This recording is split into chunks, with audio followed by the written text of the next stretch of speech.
What's going on, nation? Today I'm going to be sharing with you guys some of my best tips to help you build a nice, solid, massive chest naturally. And I want to show you guys what I'm working with right here because I feel like my chest is one of my best features. Let me get the other side. The lighting's a little better over here. You guys know how it is.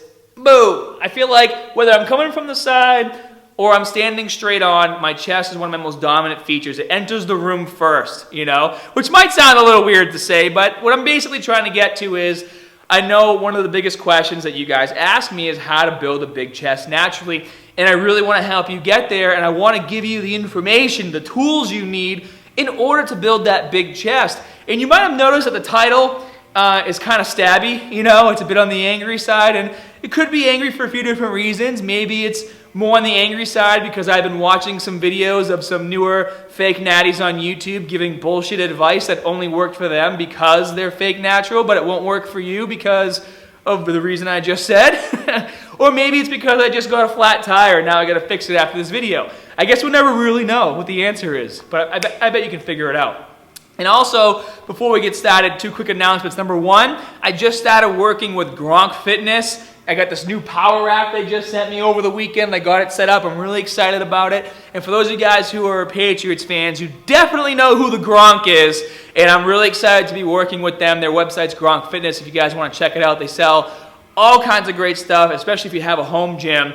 And the other announcement I have is, yes, I did get a haircut. Finally, it's only been 8 years since I decided to change my hairstyle. I'm going for more of that like high and tight and long on the top look, so it has to grow out a little more. But I posted my photo on Facebook and my Instagram, which if you're not following me, make sure you go to Facebook and Instagram, Scott Herman Fitness. I post awesome tips every single day to help you guys reach your goals. Make sure you follow me there. But for those of you who do, you left some really nice comments, so thank you for those. And if you do like it, be sure to give this video a thumbs up.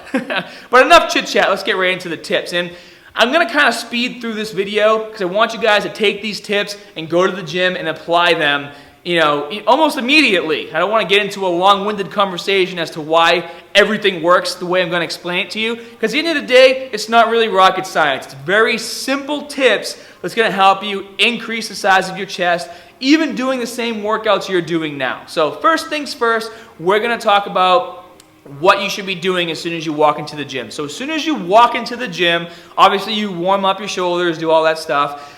First thing you should be doing is at least 2 compound movements, and that can be a bench press, it can be an incline press, or it can even be a reverse bench press. And for those of you guys who don't know, the reverse bench press actually targets your upper chest more than the incline bench press does. I did a versus series video on this, and I'll link you guys to it so you can watch it later, especially if you don't know proper form for the reverse bench press. And I'm also going to start this video off by saying that when you walk in the gym and you start your first compound movement, with the exception of the reverse bench press, because you have to use a barbell for that, you should be using dumbbells only. If you guys watch a video and they're telling you how to build a massive chest, and the first thing they do is they walk over and start using a barbell when there's dumbbells available, that should be like the first red flag for you guys that this person has no idea what the hell they're talking about. Now, I'm not saying you can't build muscle using a barbell. Of course you can. You can utilize progressive overload, and you can obviously build, you know, a nice chest using the barbell. But this video is about how to maximize your gains, okay? How to maximize your gains and build a bigger chest as fast as possible. And to do it as fast as possible, you have to be using dumbbells. And it's for a few very simple reasons. The first simple reason being the mere fact that your range of motion is much smaller when using a barbell. This is my fake barbell right now. So no matter who you are or how flexible you are, when you do a barbell bench press, your range of motion stops when the barbell touches your chest. And then when you get to the top of the movement, you might think because your elbows are fully extended that you've done the full range of motion, but in reality is your hands are stuck in this position, but full range of motion would be meeting in the middle like this. So how do you get around that? Well, the easy answer is you use dumbbells. When utilizing dumbbells, you can bring them all the way down past your chest and get as deep as possible. And then when you get to the top, you're not stuck here. You can bring them in like this. And you guys can see the instant difference between stopping here and stopping here. Like you can see my chest activate as soon as I go this small range of motion. Now imagine utilizing that small range of motion while lifting your weights. What's happening? You're getting more muscle fiber activation, getting more muscle damage happening, which is going to lead to you guys building a bigger chest. So that probably leads me into my next point, which is if you're doing half reps, you need to cut the shit and start doing things the right way. Half reps, and I know I'm going to get some hate for this, but I really don't care because it needs to be said. Half reps were invented by steroid users to lift more weight and look cool while lifting. When you're a steroid user, and I'm not just talking the big guys, I'm also talking about the physique category guys as well, okay? Guys that are either my size or a little bigger than me. When you're on steroids, you can get away with things like half reps because you're going to build more muscle regardless. Your testosterone is through the roof. You could take steroids and not even lift and probably gain more weight than a natural lifter in a 3 to 4 week period. It's been scientifically proven. So them doing half reps isn't going to affect them, but it's going to affect you, the natural lifter. And I want to drive this message home as hard as possible. And the reason's very simple, guys. Everyone talks about progressive overload like it's the most amazing thing and the only way to build muscle. Well, the answer is yes, you should be using progressive overload. You should be trying to add weight whenever you can to your lifts. But it's not like you're going to go to the gym every single week and be able to always add 5 pounds. If that was the case, everyone would be benching over 9,000. Everyone would be able to just, skyrocket their bench. Then we'll get to a point to where you can't add more weight. So what do? Well, there's a few different things you can do, but if you don't have access to all these powerlifting tools or, whatever, or if you don't have access even to a spotter to help you, what you can do is start working with this other thing called TUT, or time under tension. And you should also know that you break down the most muscle tissue in any exercise that you do. You get the most muscle fiber damage in the eccentric portion of the movement, which is the negative. So when you guys are doing half reps, you're cutting the negative in half, which is where you're going to break down the most muscle tissue. It doesn't make any sense. That's why I get so frustrated. So if you guys are dumbbell pressing and you want to start utilizing a different method to build muscle, I want you guys to do like a 4-1-2 time under tension. And what that basically means is you're going to start at the top, okay? So these are my invisible dumbbells. And you're going to go 1, 1,000, 2, 1,000, 3, 1,000, 4, 1,000. Then when you get to the bottom, you're going to hold for 1 second, like literally 1,000. As soon as you're done, go back to the top with a 2 second.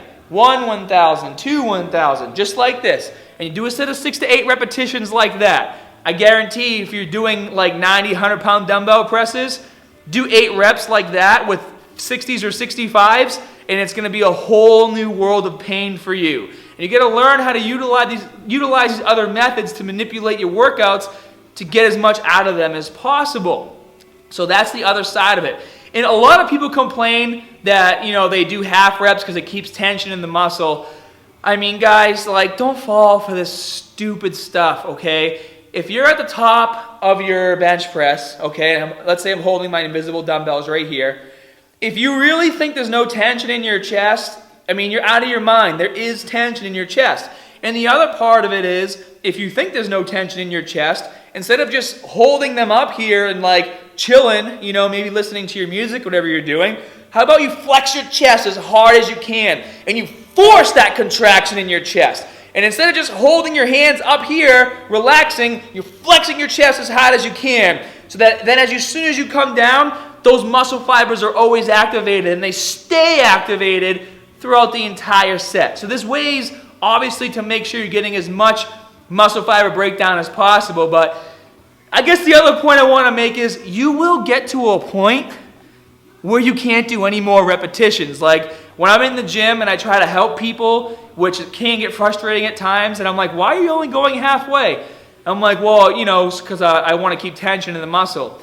And I say to them, I go, oh, so what you're basically telling me is if you were to go from the bottom to the top, you would be able to keep doing that, for an infinite amount of reps, because as soon as you got to the top, there's no tension and your muscles had time to relax.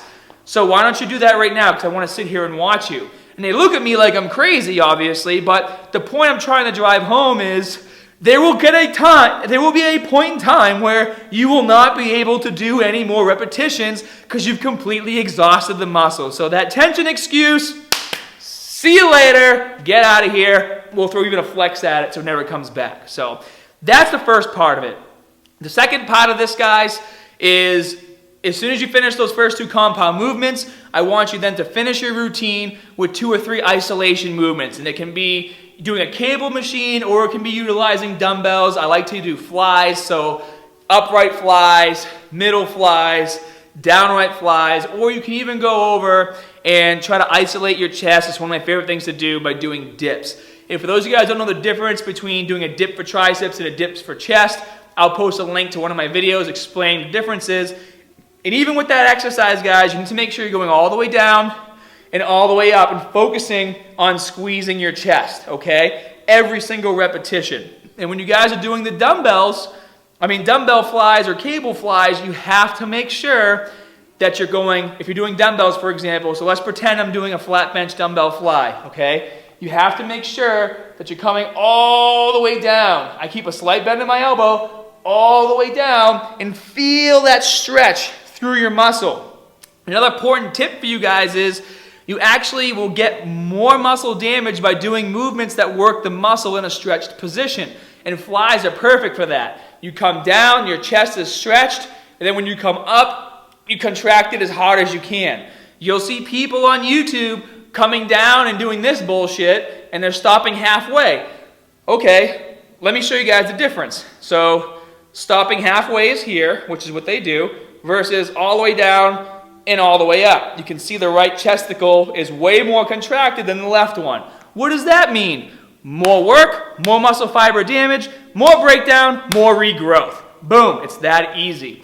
And another thing, the last thing I want to share with you guys, and this is, I've watched a few different routines on YouTube from other people. They tell you that they're going to show you how to build a big chest or whatever. Then they don't even tell you how many sets, how many reps, and what the rest periods are. I think that if you're going to be on YouTube and teaching people stuff, you should be, have the sense to do some nice editing and spend the time to actually give people all the information so when the video's over, they can go to the gym and try these different things. And so that's what I'm going to do for you guys right now. When you go to the gym, you want to do a total of 15 to 20 working sets. Now what that means is, it doesn't matter how you divide the sets up between how many exercises, I want to make sure you're at least doing 15 to 20.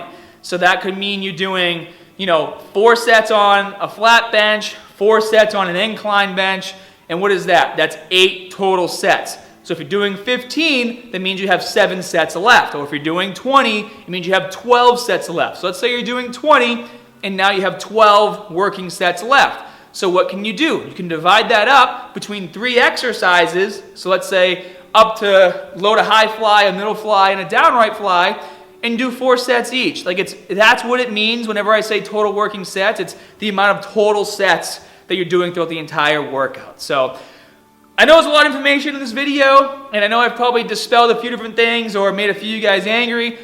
More than welcome to comment down in the comment section below so I can handle your questions. But for those of you guys who are looking to actually build mass or even increase your strength, I got 2 programs on my website. There's a push-pull legs program, which is going to help you guys build a phenomenal amount of strength and muscle. Then there's also a 5-day bodybuilding split program, which will help you build probably more muscle because it focuses more on muscle building. And then by the time you're done, you'll be able to get nice and diced up and shredded. And with January coming soon, winter's kind of coming. Some people are getting lazy. January's coming soon. I'm sure you guys are starting to look for some new programs. These ones won't let you down. They come complete with a full 12-week calendar, so you know what you're doing on which day. Every single exercise has its own video, has photos to go with it, has a write-up, a PDF download, Excel spreadsheet you can print and bring to the gym. And for those of you who are Android users, iPhone's coming soon, but you can even download my app and follow along right on your phone. So lots of great information. Hope you guys enjoyed this video. Be sure to hit that like and subscribe button. And as always, more good stuff coming soon. See you guys.